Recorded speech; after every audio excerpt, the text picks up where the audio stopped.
वो खून कहो किस मतलब का जिसमें उबाल का नाम नहीं। वो खून कहो किस मतलब का जो आ सके देश के काम नहीं।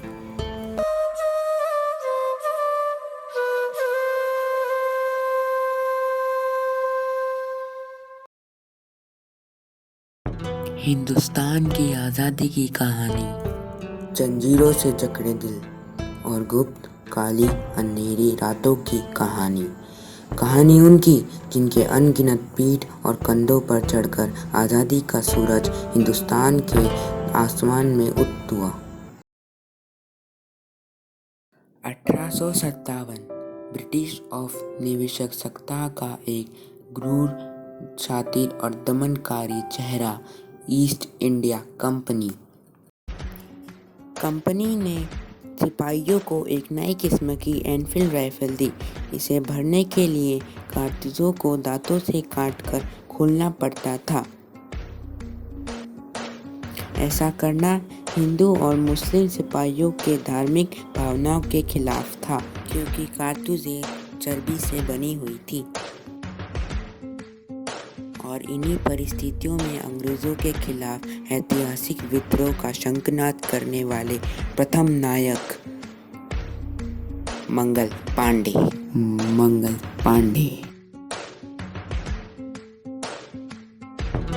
पांडे की शहादत बारूद के ढेर में पहली चिंगारी थी। ये चिंगारी ऐसी भड़की कि देखते ही देखते पूरे देश में बगावत की आग दहकने लगी और छिड़ गई भारत की पहली स्वतंत्रता की लड़ाई। 1857 की क्रांति।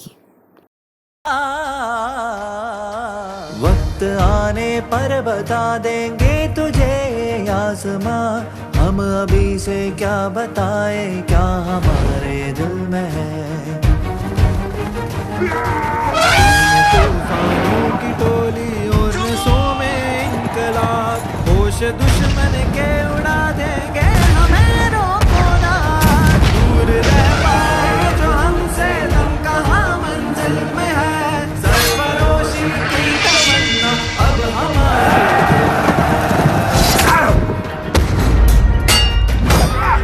हम तो घर से ही थे निकले बांध कर सर पे कफन, जहाँ हथेली पर ये लो बढ़ चले हैं एक। ऐ शहीदे मुल्क व मिल्लत मैं तेरे पर निसार, अब तेरी हिम्मत का चर्चा खैर की महफिल में है, सरफरोशी की तमन्ना अब हमारे दिल में है। देखना है और कितना बाजुए कातिल में है, हाथ जिनमें हो जुनू कटते नहीं तलवार से, सर जो उठ जाते हैं वो झुकते नहीं ललकार से।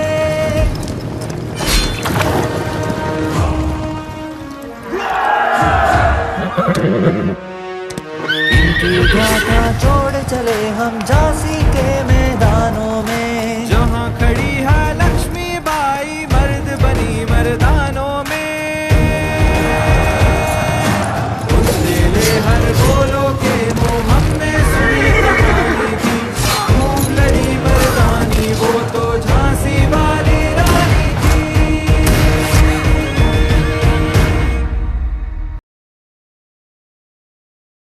अंग्रेजों ने इस विद्रोह को बड़ी निर्ममता से कुचल दिया। ब्रिटिश फौज द्वारा दिल्ली पर कब्जे के बाद आखिरी मुगल बादशाह बहादुर शाह जफर गिरफ्तार कर लिए गए। लाखों हिंदुस्तानियों को बर्बर तरीकों से मौत के घाट उतार दिया गया।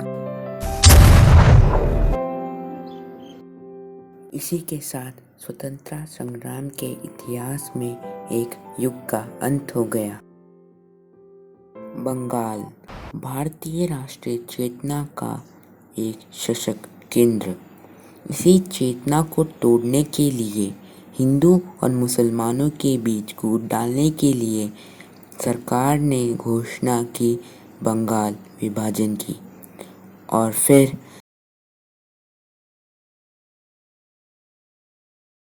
स्वदेशी आंदोलन की एक ऐसी लहर चली जिसकी गूंज भारत के कोने कोने तक सुनाई दी।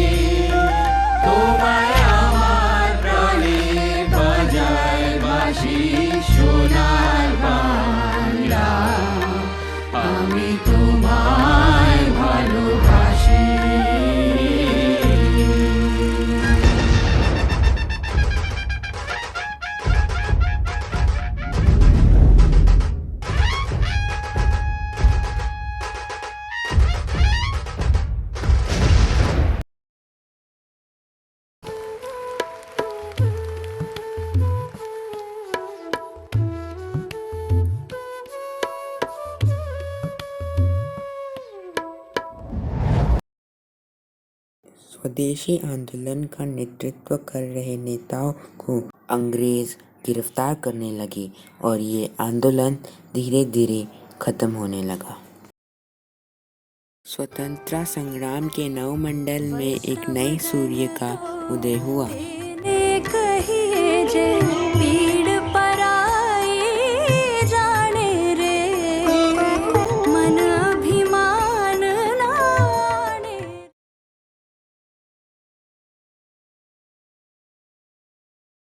उन्नीस 1919 की बैसाखी। इस दिन कुछ ऐसा हुआ जिससे पूरे देश की आत्मा सहर उठी। खींच कर लाई है सबको कत्ल होने की उम्मीद, आशिकों का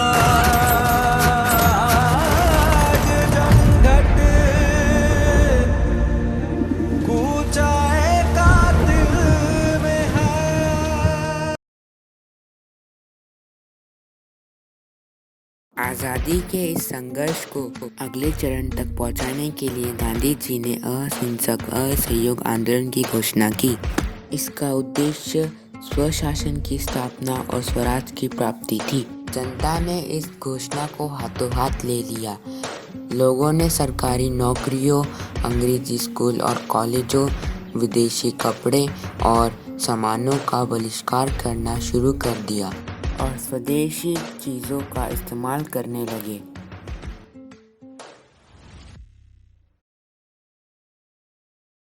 आंदोलन अपने उफान पे था। तभी गोरखपुर के चौरी चौरा में एक जुलूस के दौरान प्रदर्शनकारियों और पुलिस के बीच हिंसक मुठभेड़ हुई, जिसमें 3 प्रदर्शनकारियों और 22 पुलिसकर्मियों की जानें चली गई। इस हिंसा से आहत होकर गांधी जी ने असहयोग आंदोलन वापस ले लिया। इस फैसले से देश के बड़े हिस्से में मायूसी छा गई। उन्हीं दिनों गरम दल क्रांतिकारियों के इरादे कुछ और ही थे।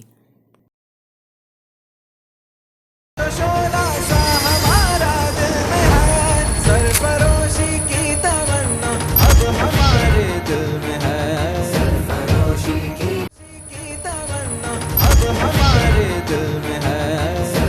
निर्दयी सरकार ने बारडोली के सूखाग्रस्त इलाकों में लगान पर छूट के बजाय उल्टा उसे बढ़ा दिया। तब सरदार वल्लभ भाई पटेल के नेतृत्व में किसानों ने सत्याग्रह का एक नायाब तरीका अपनाया। जब पुलिस लगान वसूलने गांव में आती, तब उन्हें पूरा गांव खाली मिलता।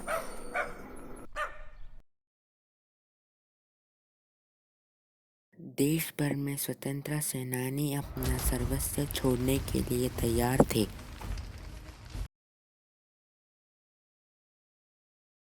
आज़ादी की लड़ाई अपने चरम की ओर बढ़ रही थी।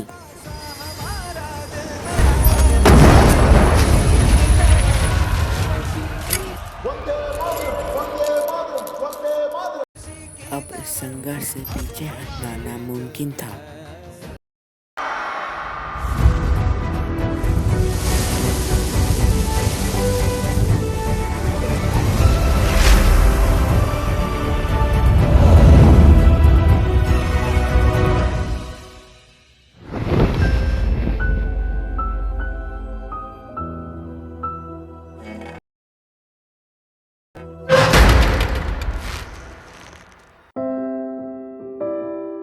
24 दिन 240 मील की यात्रा। एक वृद्ध फकीर हाथ में लाठी लिए दुनिया के सबसे शक्तिशाली साम्राज्य को चुनौती देने निकल पड़े।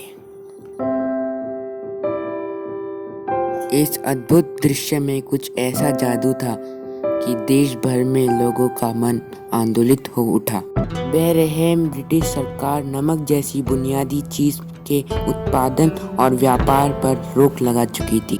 तब दांडी तट पर गांधी जी ने मुट्ठी भर नमक उठाकर ये ऐलान किया कि इस कदम से ब्रिटिश साम्राज्य की नींव हिलाई जा रही है। उन्होंने नमक बनाकर कानून तोड़ दिया और इसके साथ ही देश भर में सत्याग्रह की जोर लहर चल पड़ी।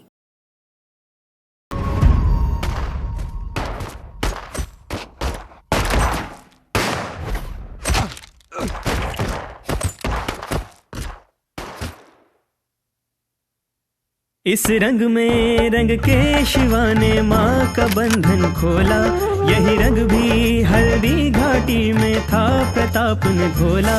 नव बसंत में भारत के हित में वीरों का यह टोला, दूर फिरंगी को करने को लहू में अपने घोला। ओ मेरा रंग दे बसंती चोला, माए रंग दे, ओ मेरा रंग दे बसंती चोला, माए रंग दे।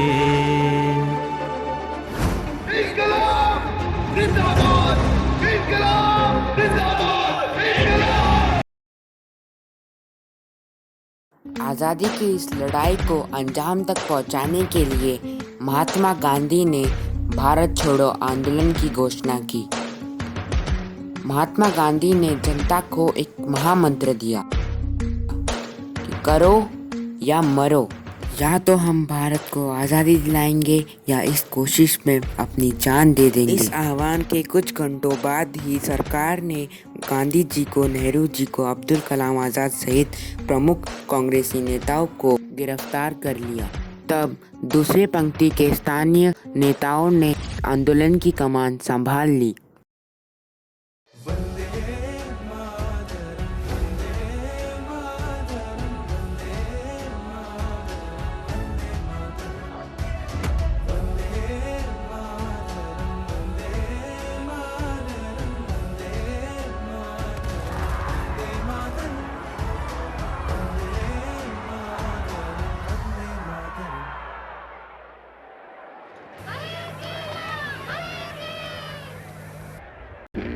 Congress Radio calling on 42.34 meters from somewhere in India.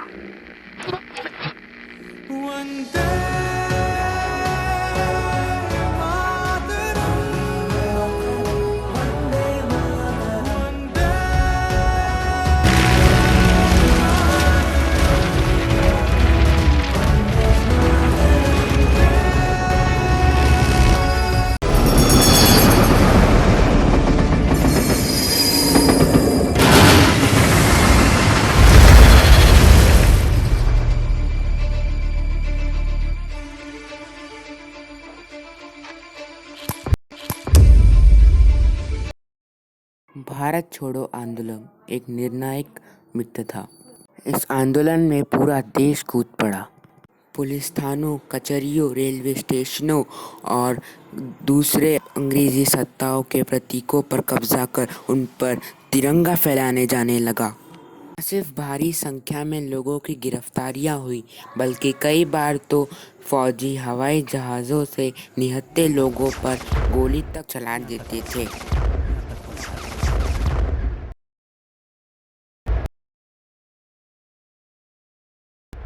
तू शेर हिंद आगे बढ़,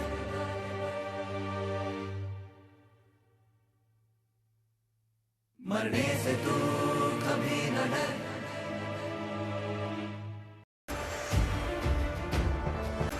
अंग्रेजी अत्याचार के प्रतिघात में नेताजी सुभाष चंद्र बोस के नेतृत्व में उन्हीं दिनों जापान, मलय और बर्मा में आजाद हिंद फौज के झंडे लहराए।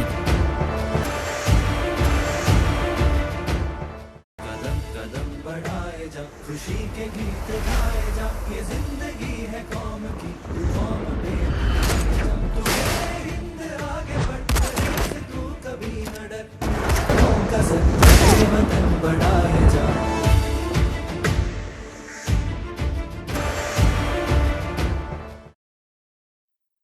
दूसरे विश्व युद्ध में जापान की हार के बाद आज़ाद हिंद फौज का विघटन हो गया और उसके साथ ये सपना यही खत्म हो।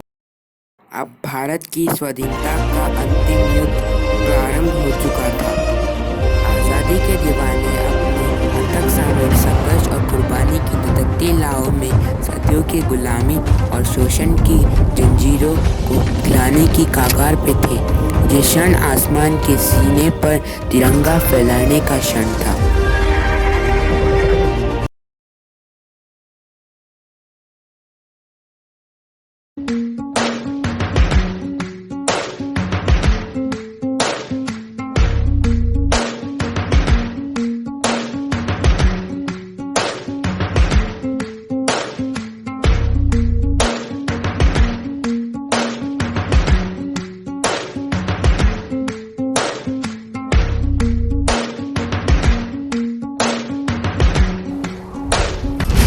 Long years ago, we made a tryst with destiny, and now the time comes when we shall redeem our pledge.